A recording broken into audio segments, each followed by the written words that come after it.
I'll kick things off with opening prayer.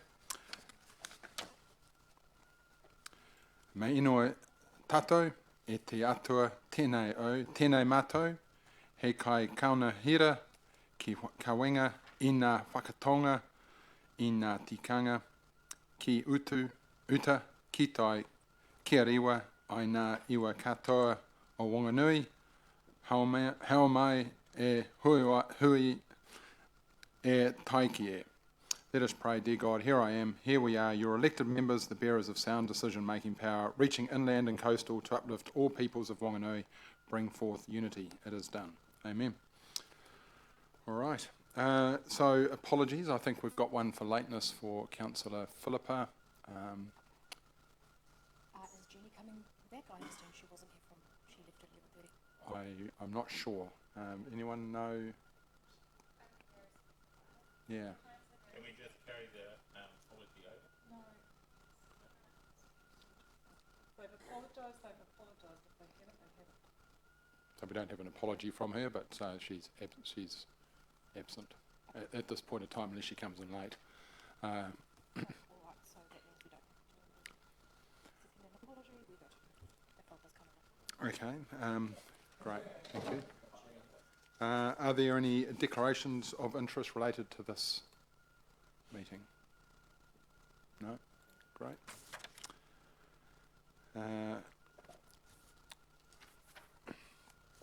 Right, and confirmation, where are we?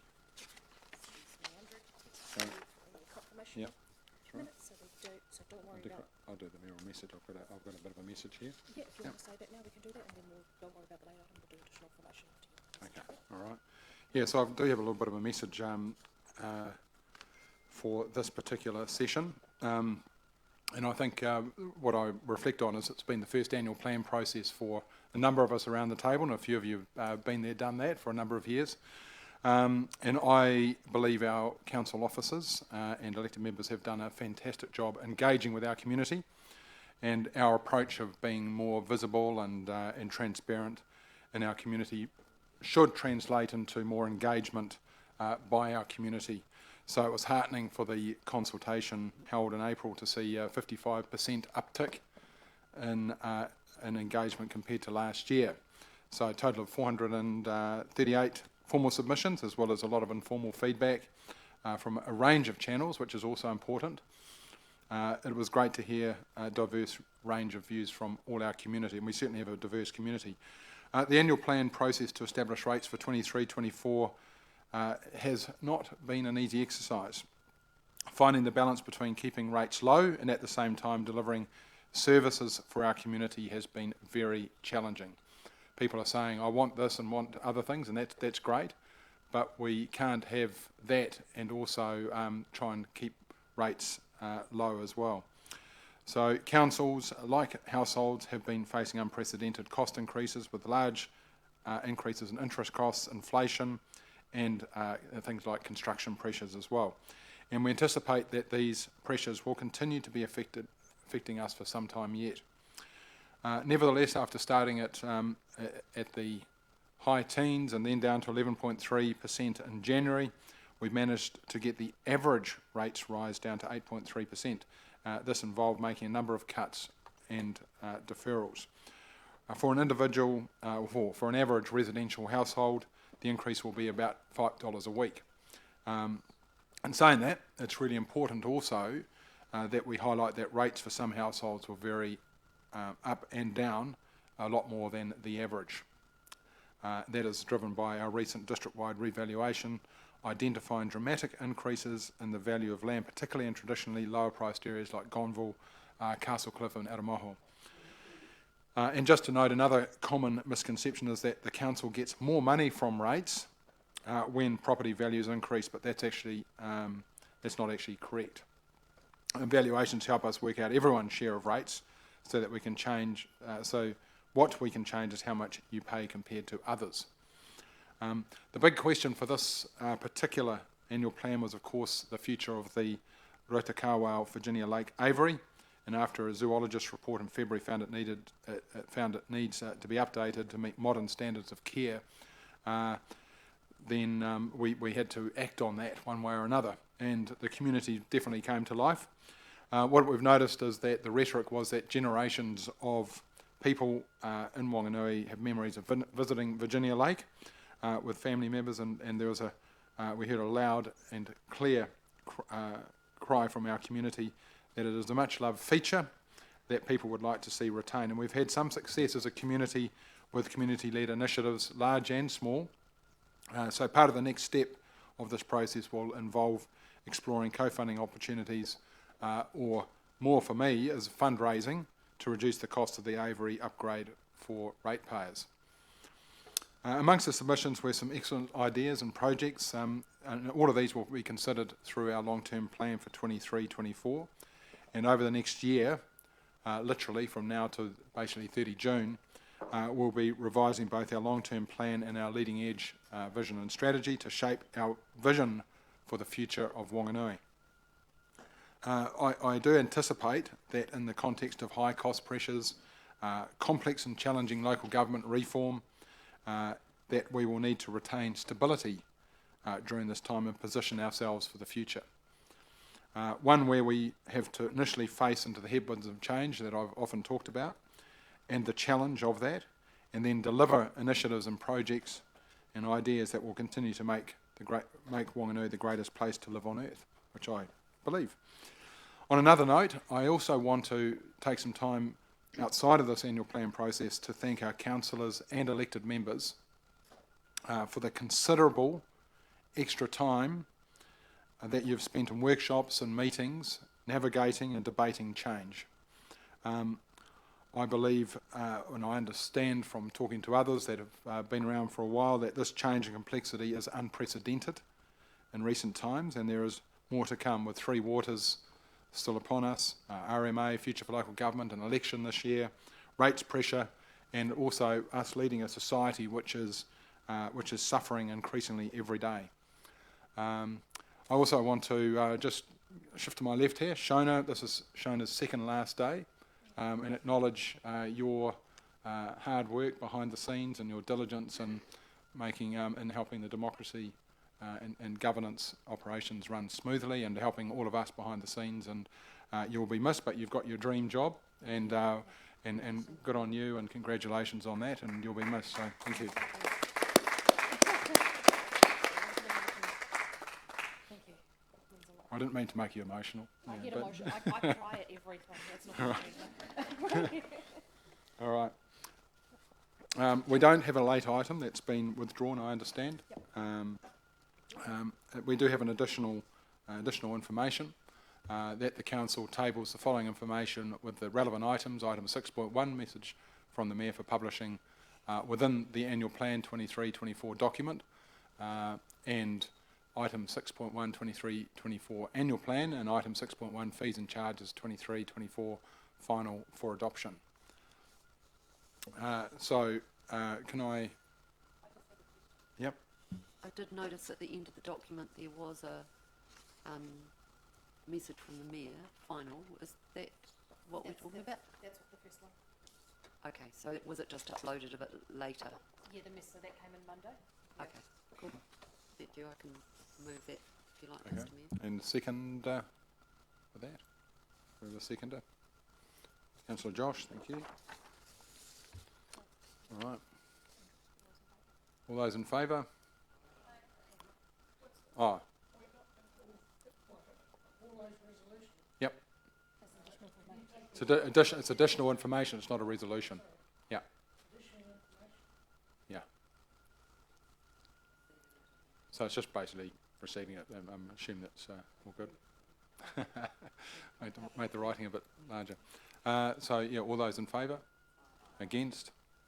Okay, the additional information item is carried. Okay, so moving to item 6.1, adoption of annual plan 23-24 and fees and charges 23-24 that the council, as it's written up there, I'm not going to read it all out, but A to D. That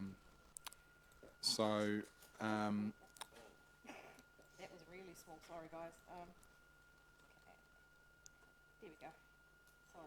how's that? I'll read it out then, just so. Excuse me, are we having an officer's report? Are we having an officers speak to that annual plan?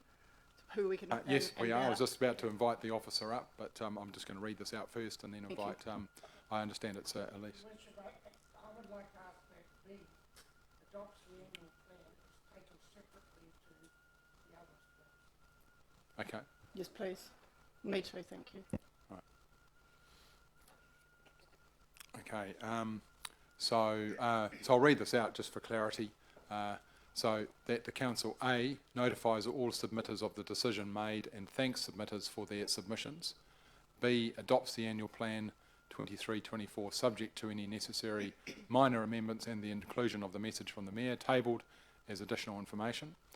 C adopts the fees and charges 23-24 subject to any necessary minor amendments. And D authorises the Chief Executive to enter into any debt facilities or borrowing that are required to implement the annual plan 23-24 that are in accordance with the Council's liability management policy. Right. So, so I'm going to invite, I think it's Elise, is you going to present this? Thank you. And apologies, we've got Glenda online as well. Councillor Glenda, welcome. Thank you, Mayor Andrew. Kia ora tātou, I'm Elise, the Policy Manager, and thank you for allowing me to present this item today. This report is the adoption of the Annual Plan 23-24 and changes to fees and charges from 1st of July. So you have in front of you a officer report as well as a annual plan document which we're recommending is adopted subject to any necessary amendments. So I think Andrew covered quite a bit of what I was going to also say, so I'm just going to keep it fairly light, focused on the process, and just a reminder where we've come from. The Council carried out formal consultation for its proposed annual plan and changes to fees and charges over 4 weeks in April. The consultation document outlined some of the key challenges Council is facing, and Andrew's covered many of these. Councils, like households, have been impacted by high inflation, increases in costs across the board, interest and insurance costs, amongst other pressures that have been seen across the whole local government sector, and Whanganui is certainly not immune.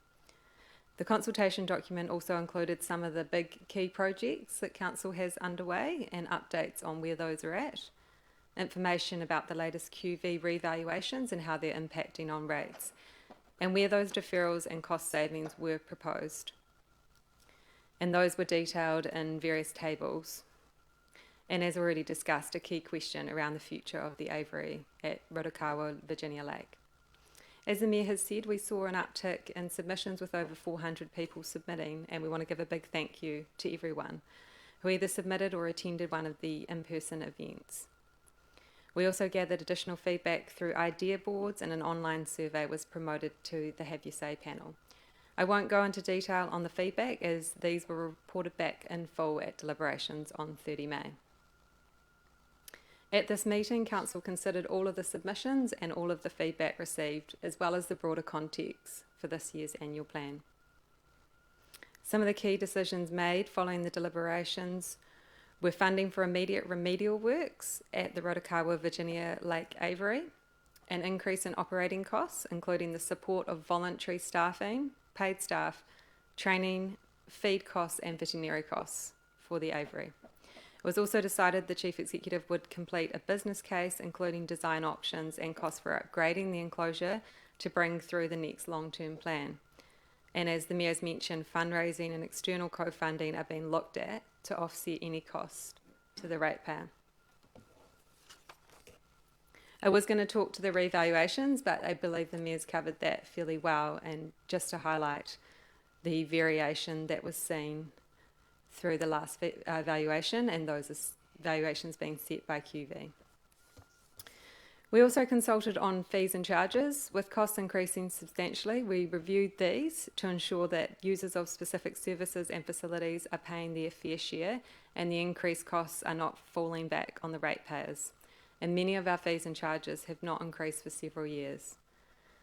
Following consultation, we are making changes to the fees and charges from 1st of July for building consent fees, resource consent fees and policy planning fees, cemetery fees, and health registration fees. So in terms of next steps moving forward, we're now in the process of drafting letters that go out to all 400 submitters, and we do bespoke responses to these wherever we can. But as you can appreciate, it is a fairly large task, and we do try to respond where people have asked questions, but we certainly don't write a bespoke letter for each person. But each person will receive a response. The Strikes the Rates meeting is scheduled for 11 July. To note, any valuation changes to 30 June will need to be incorporated before the final rates rise can be determined. If there is any additional growth through to 30 June, it may help to slightly reduce the rates rise, which will be presented on 11 July. Following that, rates assessments will be mailed out to property owners in August.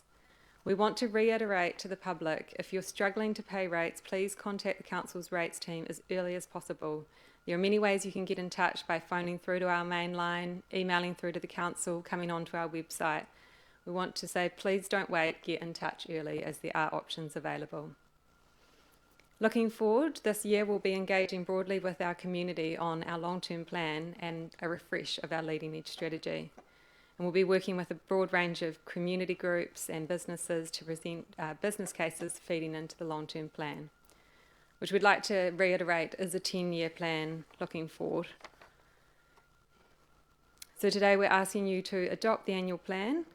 I do note it needs some final proofing, so that will be wrapped up into the final minor amendments. Otherwise, I will take the paper as read and happy to receive questions. And if there are financial questions, I'll ask the finance team to join me. Thank you very much. Thank you very much, Elise, and thank you also to you and your team. It was a bit of a team effort, but I know you've also contributed massively to this process as well, so thank you.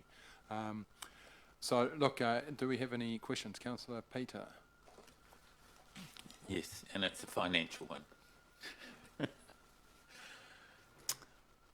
Mike,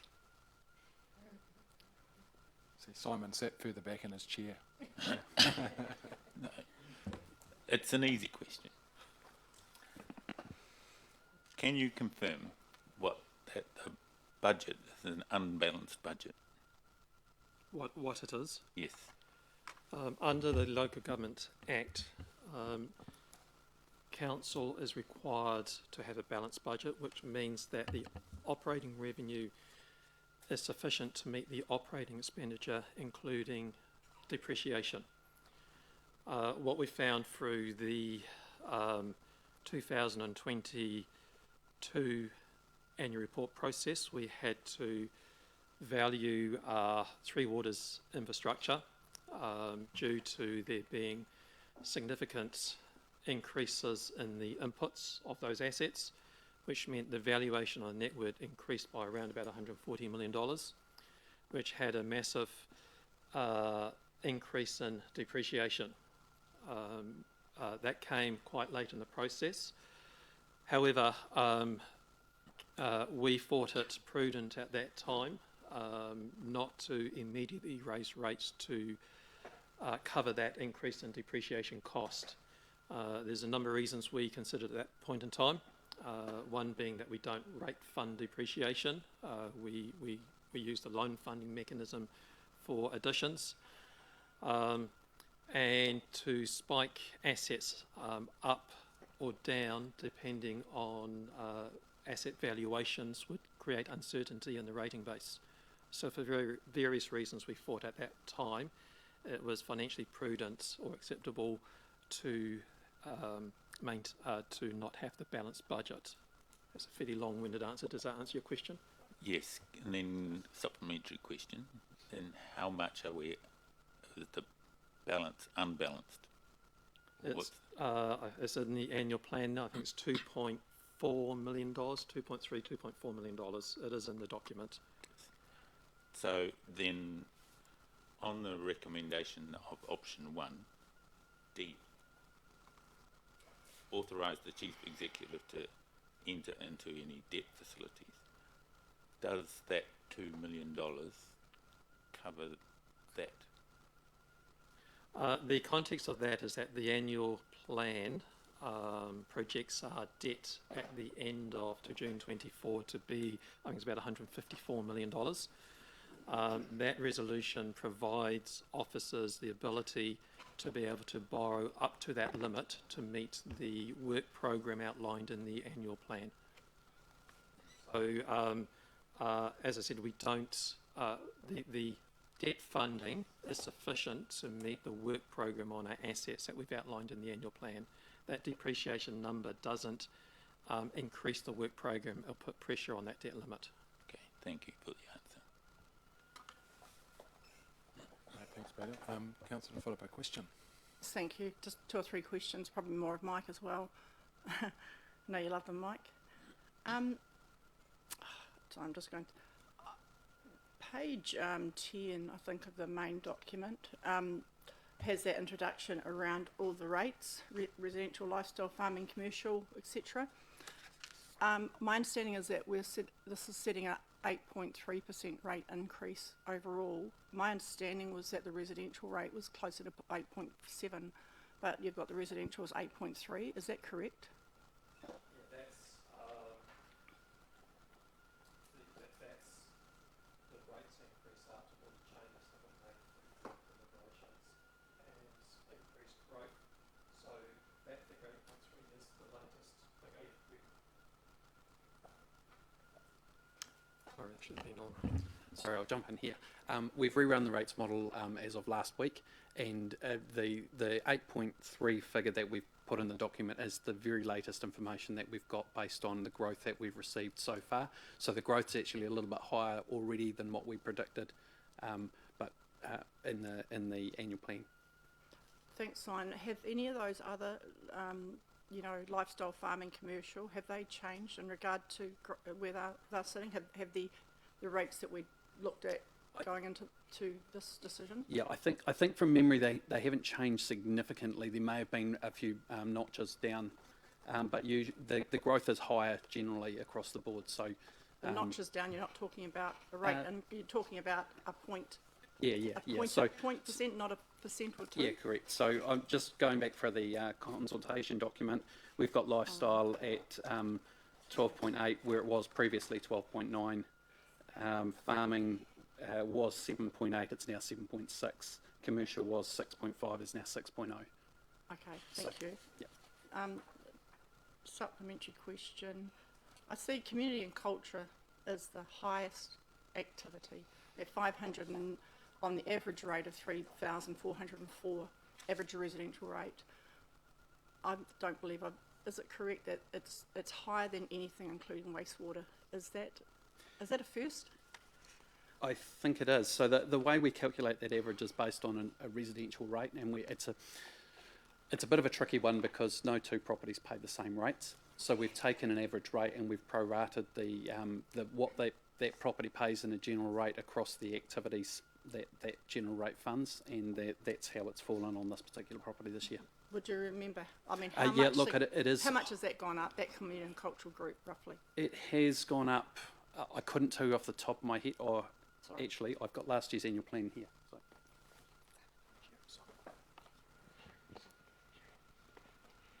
Sorry.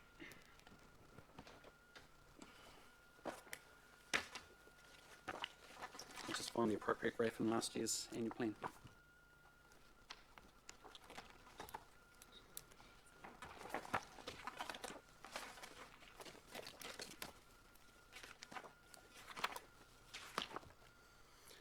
It's not a purely apples and apples comparison because the land value is the main driver of the general rate. So the average property is actually a different property each year. So the last year, though, the community and cultural was $426, and this year it's $560. Is that right? $590. So okay. It is not quite an apples and apples comparison, but. Sorry, and further question, on capital expenditure by activity group, page 14, if I'm reading this correct, pretty much every area of capital expenditure is less than what the LTP told us it would be for this year.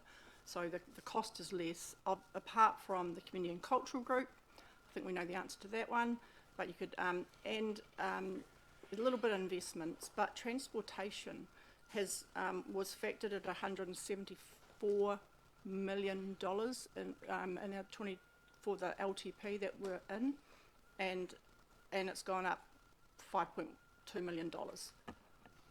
Yeah, that's in relation And to what the is, port. oh, okay. Yep. Right, so it's the port and the sergeant really that are big drivers in those two areas, is that correct? Yeah. Okay, thank you. Yeah, just another note on that, that the reason that the rest of them have reduced is essentially we've reevaluated the work program, and we've reduced capital expenditure for any non-critical items that and anything that we don't think is going to be able to be delivered by the 30th of June 24. Thank you.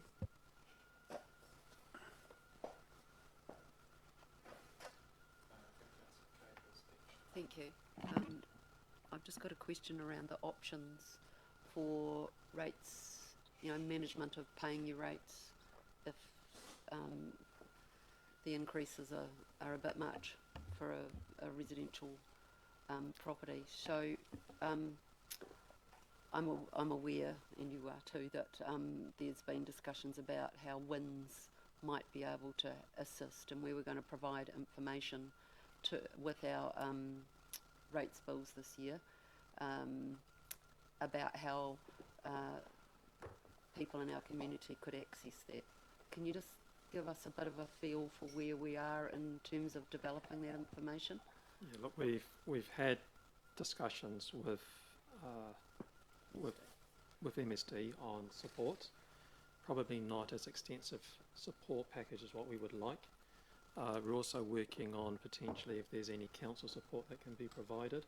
So we're planning to bring an item to the late July, early August council meeting outlining all of that.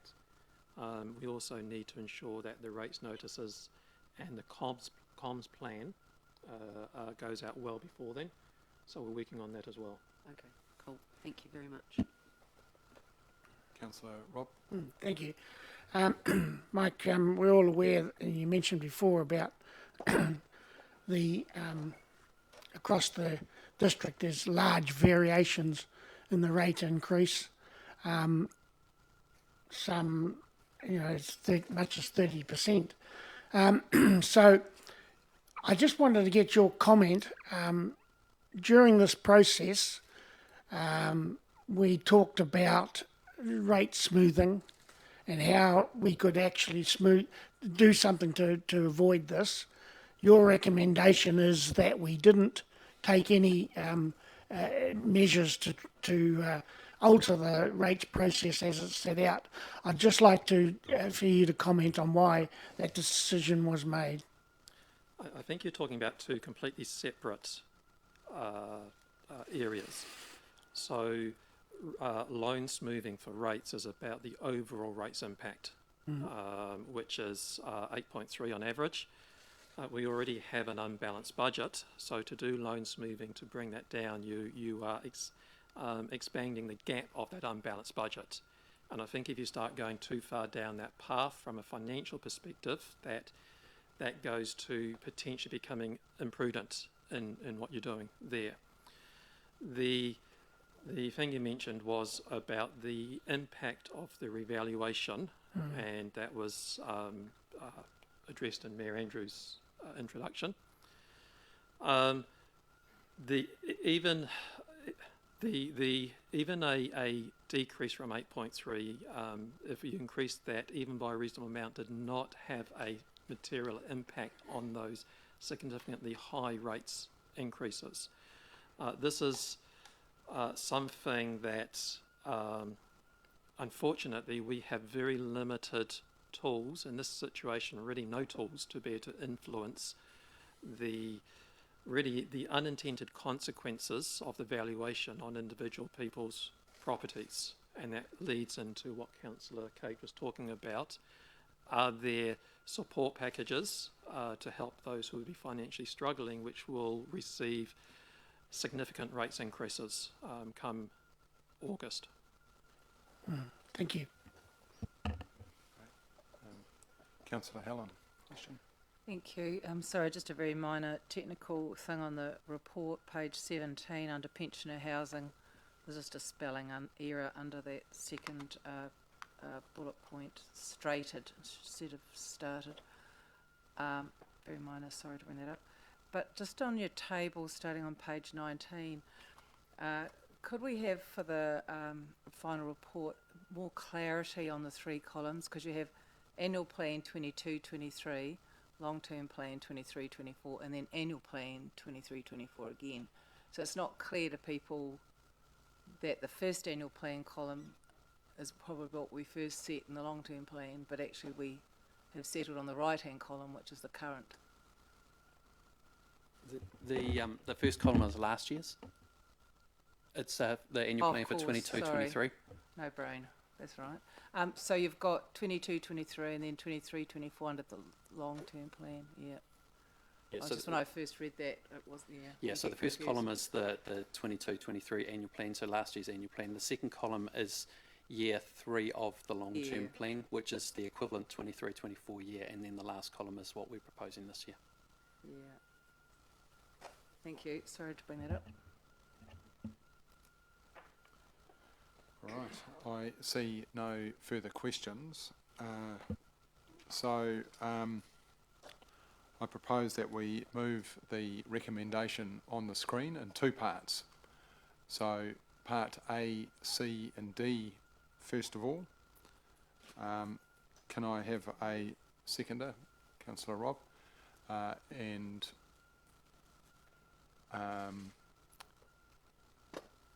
also like to, shall I move the,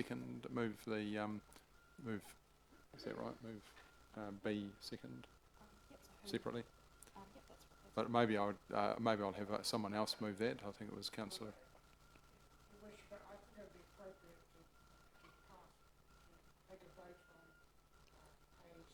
So we'll go through that process first, okay.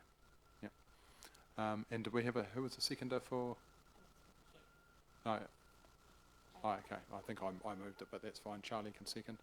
Yep, Councillor Charlie. All right. So comments on items A, C and D?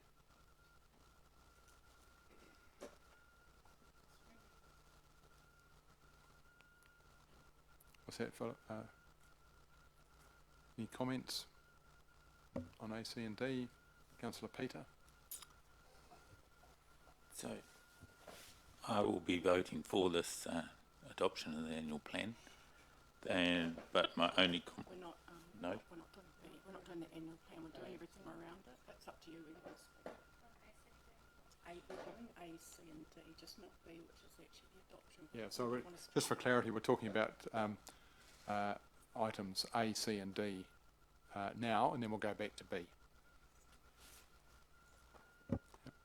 All right, okay. Well, I'm going to strike while the iron's hot. So I can't see any comments. So all those in favour? Against? Councillor Philippa will abstain. Yeah, my apologies. I would have liked A taken separately. I would have liked to support the submitters, but I probably where I'm standing on B, I really can't. I need to abstain from C and D. Probably doesn't make sense, but all right. But you'll abstain. That's fine. Yeah. So item this motion is carried. Thank you. So we go to item B, which is specifically that the Council adopts the annual plan 23-24 subject to any necessary minor amendments and the inclusion of the message from the Mayor tabled as additional information. Do I have a mover? Councillor Helen, seconder. Councillor Ross. Thank you. So comments on this item? Councillor Rob. Thank you, Your Worship. I accept that this is a very important part of the rate setting process, and that process started last November, and I think has been very well carried out over the last period of time. I think the introduction of more transparency through Mayor's initiative has been a very worthwhile addition to our process. We previously did not reveal what the rates increase would be until basically this meeting. And I think that the public have been more aware of that along the process. When I say this meeting, perhaps I should correct that, until the draft went out for consultation, I should say. And I hope that will be enhanced in this next rate setting process by live streaming the initial part of the rate setting process. But I'm going to abstain. And the reason I'm going to abstain is not because I think it's very, very it's not that it's, I don't consider that it's an important document. It's that I believe there is an item in this annual plan that needs to be put in front of the public now, and the public need to be aware of what they are required to contribute towards one of our major projects. Now, I'm talking about there's 48 activities that council is involved in. I'm talking about activity number 45, the Port and River. And I think the important thing here is that this annual plan requires the ratepayer to contribute 1.955 million towards port operations and development. You know, not so many years ago, there was no ratepayer input, and this is where we've got to now. I particularly want to raise a point about the costs involved. I know that we are talking about, at this point in time, a $25 million project. And I think that when you look at the project on that basis, and you look at the size of the operation of the port, I think that what is being contributed to the governance of this activity is simply over the top.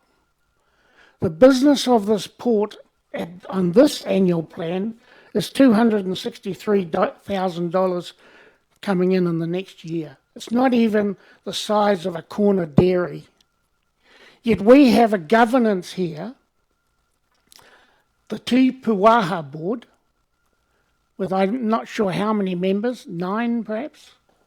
We have an operating directorship of 3. We've probably got in the region, in this annual plan, we are allowing $300,000 for Te Mata Puau. Then there's the operating directors for the operating company. Say that's another 150. We're talking 450,000 in directors in governance costs for a business that's doing $263,000 business. We have to identify this, and that's what I'm hoping to do today. In the eyes of the public, there has to be some pushback on the costs involved around this port activity. And so that's my reason, Your Worship, for abstaining from passing this document, because there has to be a lot of questions asked about the port activity. Thank you. Thank you, Councillor Rob. Just to add to that, just so for the record, for the public, we are undertaking a CCO review right now, which is and the scope of that includes the port and its operations and governance. So over to I'm not quite sure what the order is. Councillor Charlie. Yeah, thank you. Yes, I voted to close the aviary because I don't believe any animal should be kept in captivity, except of course for the odd thoroughly deserving human. And I also agree with Rob regarding the port, that needs more transparency. That said, I will be voting in favour of this annual plan. Thanks. Thank you. Councillor Charlotte. Thank you very much. First, I want to thank all of our staff for doing everything that they have to strip as much from this budget as they have and as possible. But ultimately, there is no avoiding adding to the financial strain that households are facing in our community, and all communities for that matter throughout New Zealand. Council has been up against a rock and a hard place, and this will continue for the next year or two. It is going to be a hard few years. I think it's important for us all to understand that there really is no fat in this budget. My fear is that we have done too little too late when it comes to climate adaptation and resilience. And if we suffer a significant weather event or natural disaster in the next year or two, we could well be in some pretty serious trouble. I will be supporting the adoption of this year's annual plan, but I just want to remind everybody at this table that climate change is not going anywhere, and we could always be at risk of it, and we all know that the next few years is going to be really difficult with even less fat in the budget as we have right now. I guess that's just a bit of a forewarn, but yeah, I will be supporting this. Thank you. Councillor Kate. Thank you. My colleague speaks well in terms of the importance of looking after the rates increases, or keeping the rates increases down as much as we can, but also provide for the future, and climate change is quite right. So yeah, I just really wanted to make the point that it's not an easy job when we come to make decisions about annual plans and rates increases, knowing just how hard it is going to the supermarket at the moment, and how many families are struggling. It's about the balance between what's okay, what we have to do and provide today, with providing for the future, and what we're investing for future generations. I'd like to thank staff also for the process in which you've led us on in terms of the consultation process and engaging with our community. You know, when you go to I think the example I want to recall for you is the down at the don't call it the chips, what do we call it?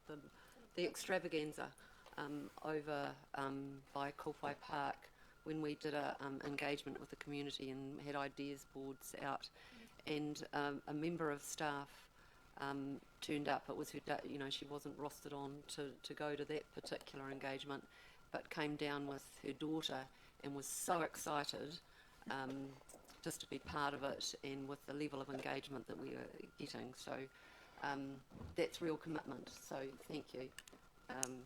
Yeah, I'm privileged to be a part of it. I just want to, for the public record, make a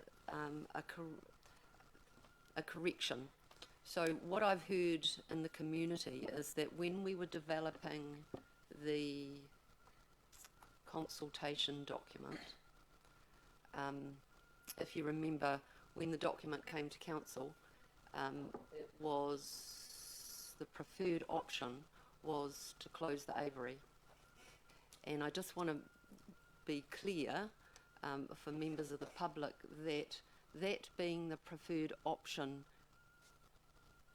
which we subsequently changed, that direction came from councillors.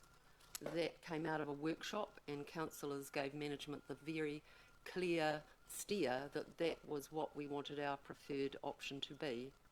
Now, as it happened, we change our minds, we get more information, and that's entirely our prerogative. But what I heard in the community was that it was management trying to push a certain outcome, and that was not the case at all. So I just wanted to make that correction, and end with my thanks to the team for the way in which this process has been led. Thank you. Right, thank you. I'm going to go to Councillor Glenda online. Can you hear us, Glenda? Yep, thank you. I just want to say that the annual plan has been a solid piece of work, first time for myself along with others, and it's been very challenging time for everybody. And again, big thanks to the staff. You've been incredible how you've just picked up a lot of the things that we've said as councillors and ran with them, and this is where we've got to today. Look, it's very challenging trying to get the rates increases down as much as possible without decreasing services. And I remember our CE, David Langford, recently likened it to kicking the can down the road.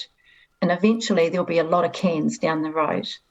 I've been thinking about that a lot, and we will need to deal with those cans at some stage. So while some projects have been deferred and budgets cut, we know at some stage we will be addressing budget cuts and the deferral of projects. It's really difficult to accept a rate rise of this nature, and acknowledging for many it's going to be difficult. I will be supporting this. Thank you. Thank you. Councillor Helen? Thank you. So it's really a message for the community, because I think everybody around this table knows how tough it is out there, and times are tough, and unfortunately to our community, I'm going to tell you, times are going to get tougher. We have, for the first time in the time I've been on council for about 10 years, I think we really have cut some budgets and projects. I think we're going to be looking at even more next year. What's impacting local council is a very high inflation rate, and we do a lot of projects, so that really impacts on our costs of any project, and the interest rates are also very high. So those two things alone mean rate increases, quite high rate increases, before we even do anything else. So the message is tighten your seatbelts, I suppose, and tighten your wallets, because this is not going to be an easy 24 months. We're only now setting the rates for the next 12 months, but we are looking already at the in far beyond 12 months, and it's going to just get tougher. So that all said, I think that I'm still very positive about Wanganui's future. We've got some great projects on the go that will really boost Wanganui and keep us up there. The Sargent Gallery opening will happen hopefully middle of next year, and the port redevelopment is well and truly underway, which, well, it will be underway, which will see us securing that port for the future. And I do note with interest a lot of talk about offshore wind farming, and that's not so far away from us, and we're going to have a port very much ready to handle that project. So there needs to be some work there in tracting that Wanganui port as a base, and then we have got Miles Fothergill's project, which will be fantastic, which is to see us transforming and growing our marine-based industries. The Mayor and I have developed a top 10 project list, which contains quite a few things, so that we can help keep up front and centre what are the big things we need to be looking at. And probably in our view, attracting more accommodation is probably the big transformative project. If we are going to do anything to help grow our community and support our community, more beds are probably where we need them. And I would say to the community, we need them in a whole range of areas. It's just not a 4-star hotel. So if anybody's got an interest out there in investing in more accommodation, visitor accommodation, I think that's a very good investment.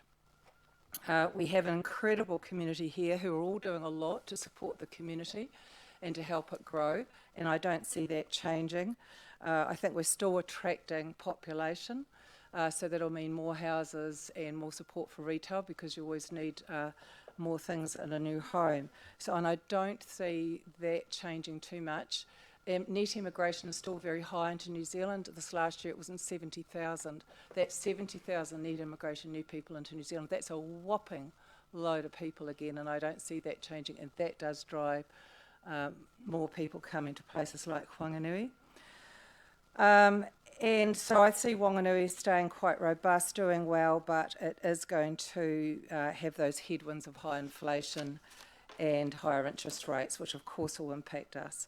All I can say is I think we all continue to pull together to work with our community to make some projects happen, so maybe some co-funding projects, and we're certainly, another thing that we're very keen on doing, Mary Andrew and I, is lobbying central government to really to assist us in a whole range of funding mechanisms and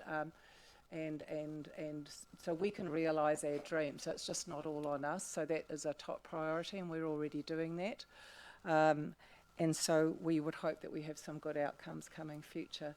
So I think overall it's very positive, but it's certainly going to be very tough times. And yeah, do tighten your seatbelts, folks. Thank you. I'll go to Councillor Michael, and then over to Josh, and then... Thank you, Mayor Andrew.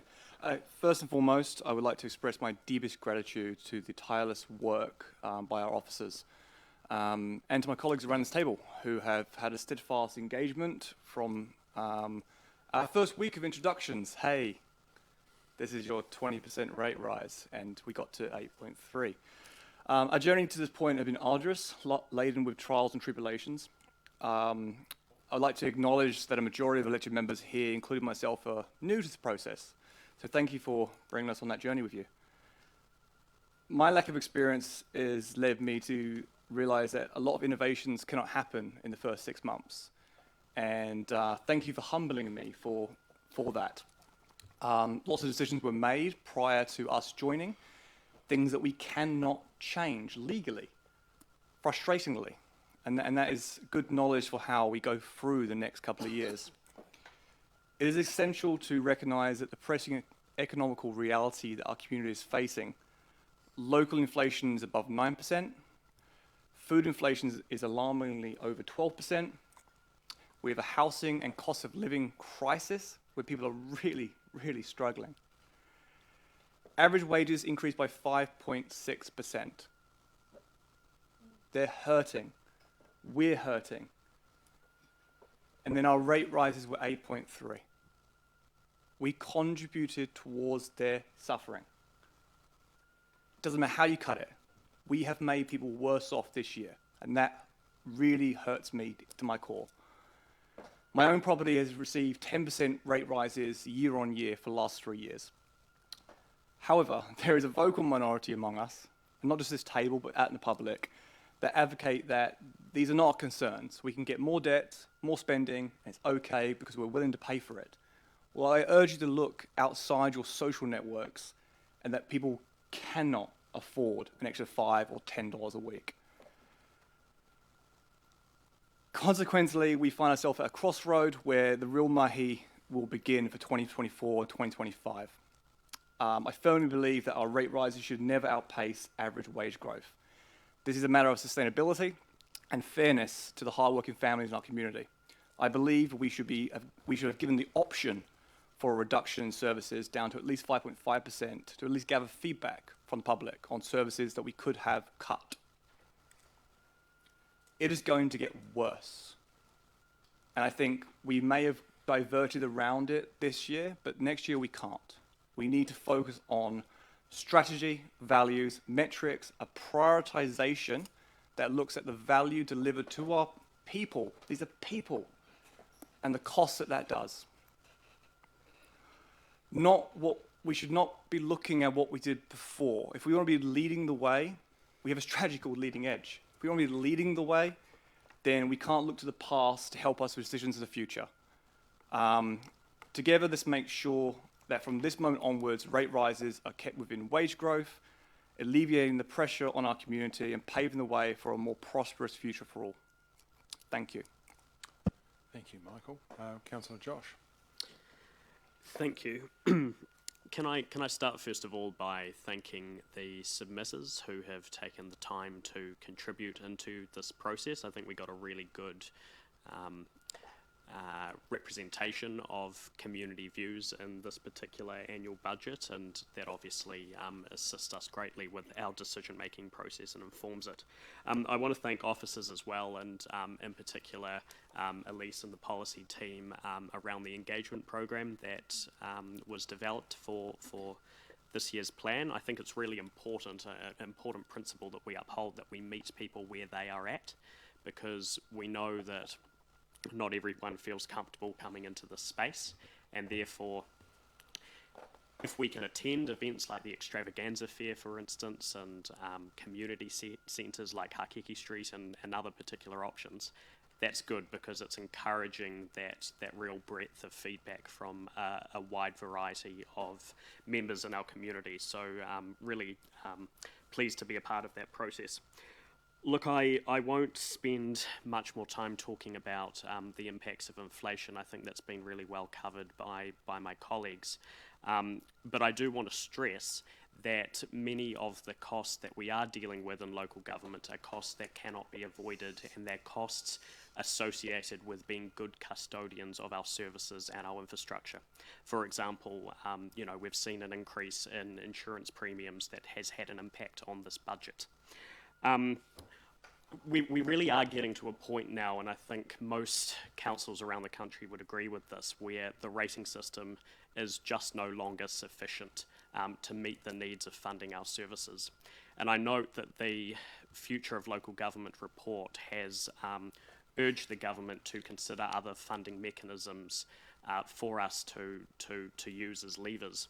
And I think it's really important that the government acknowledges this, because when the costs of funding central government services go up, they can increase excise tax, they can adjust GST, they can adjust income tax. They've got a variety of levers available to them, and we just don't have that luxury. So it's essential that this is assessed going forward.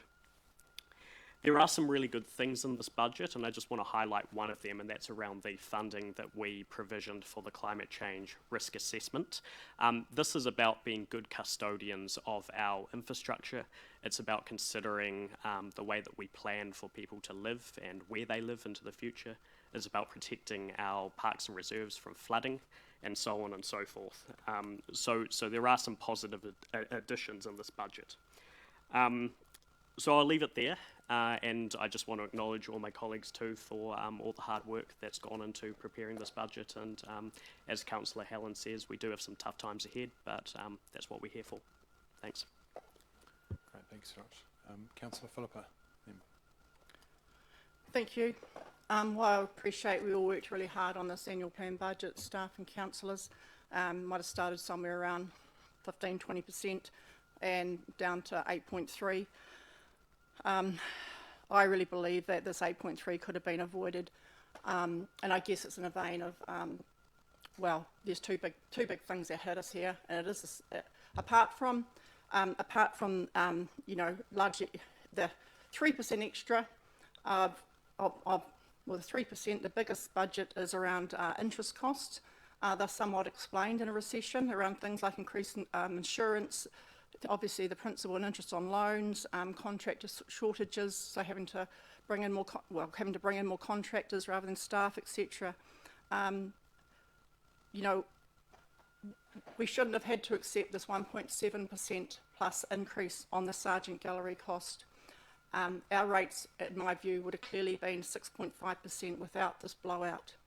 You might see this as Philippa's rant, but Philippa has reluctantly supported this project longer than anyone on this council. I've been here since the beginning. My concerns have been ignored, and we are now faced, and we can go to things like procurement. We just talked about procurement today. This project went through every stage right through to detailed design. It was at $27 million, and yet somehow it's blown out to 67.4 million. And we do know there's a risk, because we're only on the medium value, there's a risk of a blowout to $70 million. what I don't accept about this compared to something like recycling or something newer is that this is all done way pre-COVID. This is over 10 years old.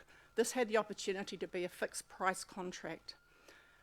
Our community never asked for this project, and the proponents supported it on the premise, and we supported it on the premise, that it would only ever cost our community $4 to $5 million of rate impact, which was the same as what it was going to cost to earthquake strength in the original building.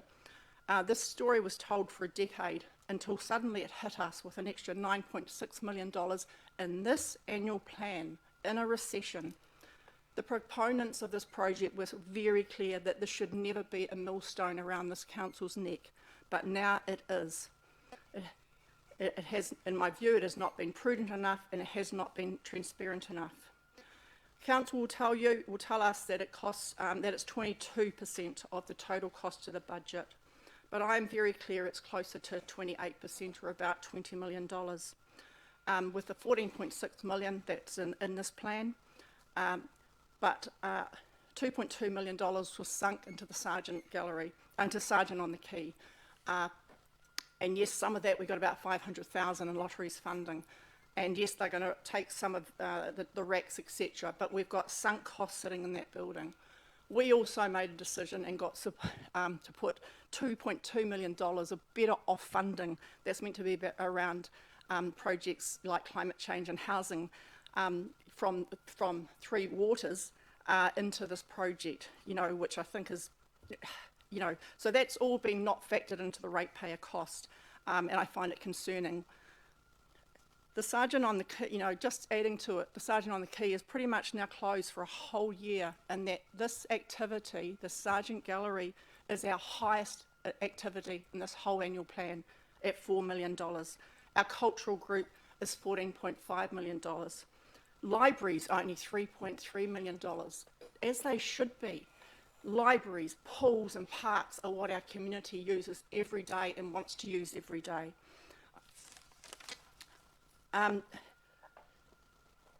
This 1.7% is not a one-off. It comes with a $500,000 loan and interest repayment this year and into the foreseeable future, at least the next 15 years. There is not even a marketing plan that we know, that we're really clear of, to realise the 2019 Economic Impact Report. Be clear, this is not a go at the Sargent Trust, who have raised significant external funds, but the Sargent and the Port have grabbed the lion's share of funding to Wanganui over the last so many years. And funny enough, there are two most challenging projects, as Councillor Ross just Councillor Vincent just mentioned. As I meant, you know, you know, our number one issue should be around housing. Yes, it should be around some climate change, but no, it's these projects that we've continued to have to sink funds into. And I'm speaking on behalf of the ratepayer here. We've made a lot of cuts to lower rates in this plan, but once again, things like this,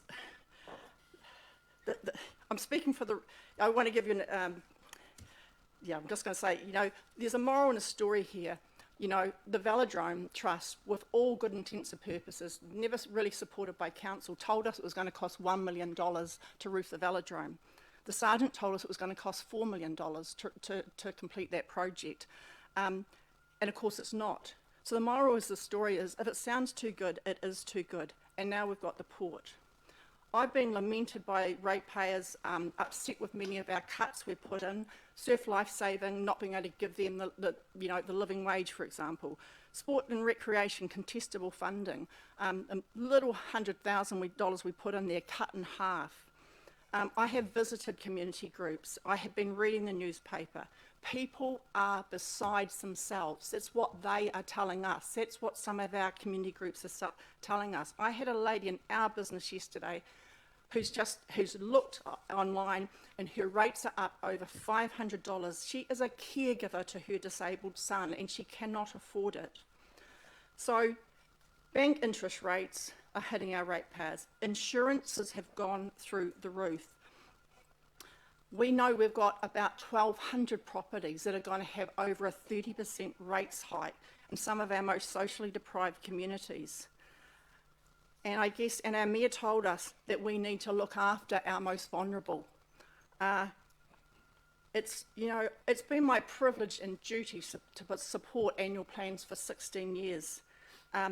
It's what we're voted in here to do.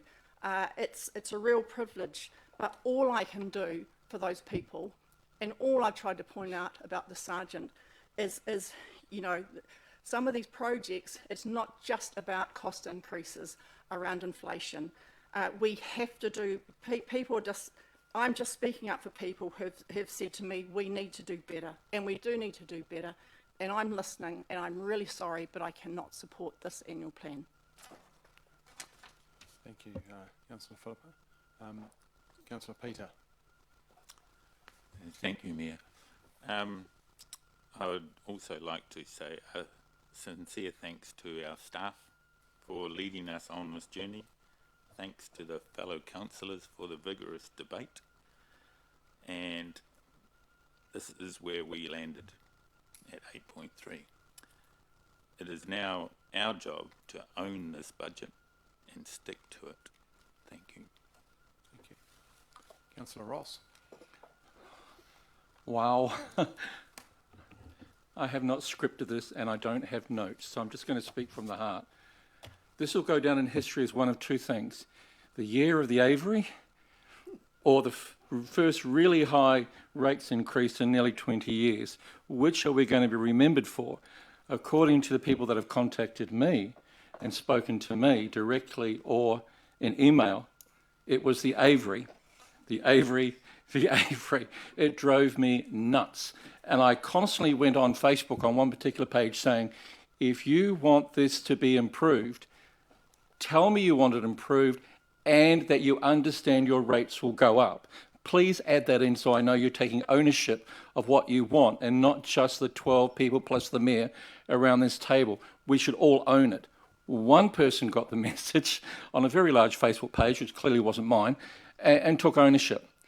So clearly from the number of submitters, over 400, which is dubious about how so many of them are based on the Avery and not on rates, because very few were based on rates.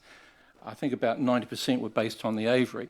So I'm going to assume, and I know some people are not going to like it, but I'm going to assume that from November, when the mayor gave a heads up that we were in for stormy times, and all the education that's gone on for 6 months through a wonderful consultation document that had input from the public and had input from the councillors and was amended, and it went out as a very easy to read document, that the public overall understood they were going to get hit, some more than others. Mine in particular is one of the highest, and I live in Castlecliff, and some people might take a swipe at that, but I have one of the highest rate increases of anyone in this town. I'm fortunate to sit around this table and understand why. I think we've done a good job on rates as best we can, as has every council in this country. It is a national issue that we're under pressure financially in every single direction. Life's not fair. We cannot guarantee you an easy ride. Some will be affected more than others. And I'm hoping that because we did such a good job in getting the message out, 6 months of warning, that people were able to focus on the Avery. Therefore, as seconder of the motion, of course, I'm going to support it. Right. Thank you, Councillor Ross. I think that's it for questions. For comments. What I would say is that the Avery might have got some attention, but there will be a lag when people open up their rates letters for the first time, whenever that is. In about August, I was going to say, then that will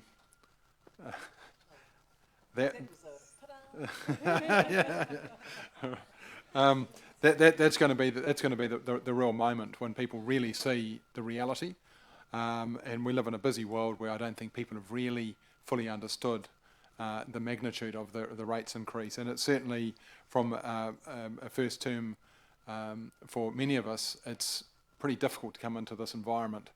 It was, from my perspective, seen when I, in my inauguration speech, actually I talked about the headwinds of change. It's going to get difficult.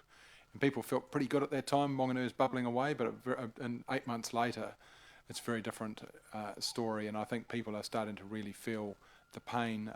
Councillor Kate talked about the supermarket. I know with teenage children, we're asking them to eat Weet-Bix and not flash muesli bars and things like that. So I think that's where it's at. But we have, as a council, gone as low and as hard as possible. And to, as Councillor Peter said, this is where we've landed, and that's the reality. We will, unfortunately, continue to face cost challenges for the next couple of years. And we are not alone. The mayors I talk to across the country are really struggling in this area as well. And as Councillor Helen mentioned, we've got a top 10 list. There are many issues, and I don't say opportunities, I say issues upon us right now that we're all facing into, and the rates increase is, and the cost pressures on councils, and the complexity of the change and the reform that's upon us is unprecedented, as I said before. So that's the reality. So we, from our council perspective, will continue to advocate for our community, for what I've called localism, or subsidiarity is the more technical term, in the headwinds of change and challenge that we currently face. But as I said, we can't forget that we're ultimately here for our community, and the balance of keeping rates low but also delivering services is so very difficult. It's unacceptable that rates are at 8.3% for this next year. It's unacceptable. We all would agree with that, I think, but that's the reality that we're faced with. There is, it would suggest then, something fundamentally wrong with our rating system. Councillor Josh talked about that. And we need to fight for that along with others. So I am in the midst of drafting an email to Local Government New Zealand to advocate for the actioning of the Future for Local Government report, which is not legislation, it's just a report, which highlights a number of funding mechanisms that will help councils across the country, such as claiming the GST on rates, which is $10.3 million a year. Now, if that came into our coffers next year, that is significant. That's not the only thing, but I think we as elected members and as elected officials right across the country, we need to take this fight to the government. I got accused not long ago about using the word fight, but I unapologetically said, no, we are in a fight. We've tried, and we've tried to advocate for our community. It hasn't worked. Now we are fighting for our community, and that is where we're at. So I guess that those are the messages. I think the rhetoric around our table today was one to thank the council officers for your hard work, to thank the community for the deliberation process and being engaged in the process, to thank our councillors and elected officials here today as well for the time and the visibility that you've given to our community as well. That is the message. The other message is that rates are unacceptably high this coming year. It's not good enough, but that's the reality, and we will own this, but we'll also need to find ways of protecting the vulnerable in our community as we go forward, who are facing to find $1 a week is really hard for some of these people. So we'll need to be cognizant of that as well. So thank you. So there are no more comments, and so we are, I'll put item B, that the council adopts the annual plan 23-24 subject to any necessary minor amendments and the inclusion of the message from the mayor tabled as additional information. All those in favour? Against? Okay, we've got Councillor Philippa, Councillor Rob and Councillor Michael. Oh, sorry, abstain. You did say that. So just for clarity, are you abstaining or against? Yep. Voting against. Councillor Michael against and Councillor Rob abstaining.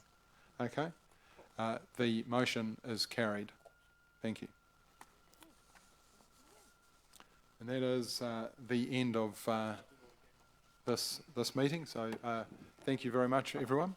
I'll close this.